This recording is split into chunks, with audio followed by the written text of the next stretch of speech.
हिंदू महाकाव्य के अनुसार माँ वैष्णो देवी ने भारत के दक्षिण में रत्नाकर सागर के घर जन्म लिया। उनके लौकिक माता पिता लंबे समय तक निसंतान थे। दैरवी बालिका के जन्म से एक रात पहले रत्नाकर ने वचन लिया कि बालिका जो भी चाहे वे उसकी इच्छा के रास्ते में कभी नहीं आएंगे। माँ वैष्णो देवी को बचपन में त्रिकुटा नाम से बुलाया जाता था। बाद में भगवान विष्णु के वंश से जन्म लेने के कारण वे वैष्णवी कहलाईं। जब त्रिकुटा 9 साल की थी तब उन्होंने अपने पिता से समुद्र के किनारे पर तपस्या करने की अनुमति चाही। त्रिकुटा ने राम के रूप में भगवान विष्णु से प्रार्थना की। सीता की खोज करते समय श्री राम अपनी सेना के साथ समुद्र के किनारे पहुंचे। उनकी दृष्टि गहरे ध्यान में लीन इस दिव्य बालिका पर पड़ी। त्रिकुटा ने श्री राम से कहा कि उसने उन्हें अपने पति के रूप में स्वीकार किया है। श्री राम ने उसे बताया कि उन्होंने इस अवतार में केवल सीता के प्रति निष्ठावान रहने का वचन लिया है, लेकिन भगवान ने उसे आश्वासन दिया कि कलियुग में वे कल्कि के रूप में प्रकट होंगे और उससे विवाह करेंगे।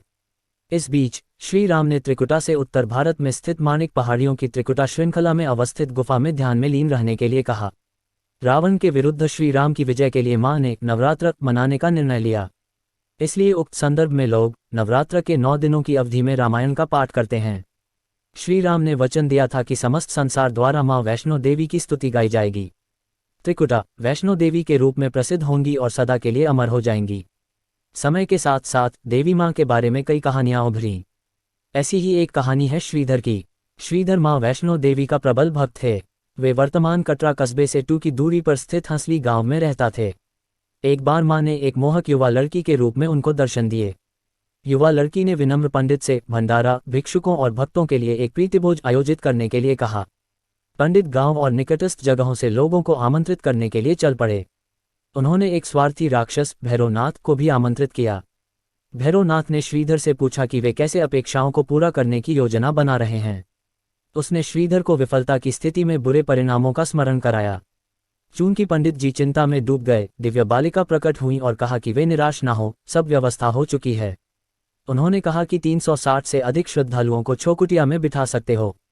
उनके कहे अनुसार ही भंडारा में अतिरिक्त भोजन और बैठने की व्यवस्था के साथ निर्विघ्न आयोजन संपन्न हुआ।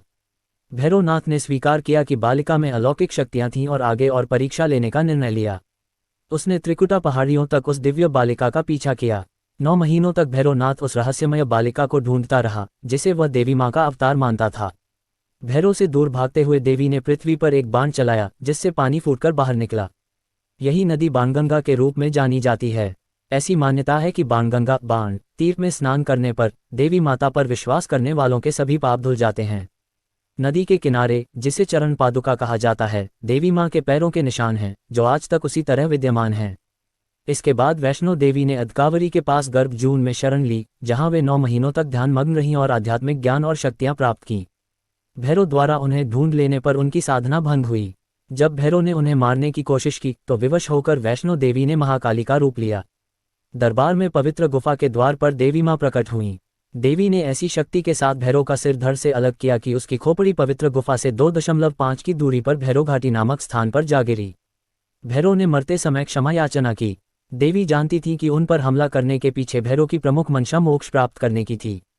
उन्होंने न केवल भैरव को पुनर्जन्म के चक्र से मुक्ति प्रदान की, बल्कि उसे वरदान भी दिया कि भक्त द्वारा यह सुनिश्चित करने के लिए कि तीर्थ यात्रा संपन्न हो चुकी है, यह आवश्यक होगा कि वह देवी मां के दर्शन के बाद पवित्र गुफा के पास भैरवनाथ के मंदिर के भी दर्शन करें। इस बीच वैष्णो देवी ने 3 पिंड सिर सहित एक चट्टान का आकार ग्रहण किया और सदा के लिए ध्यानमग्न हो गईं।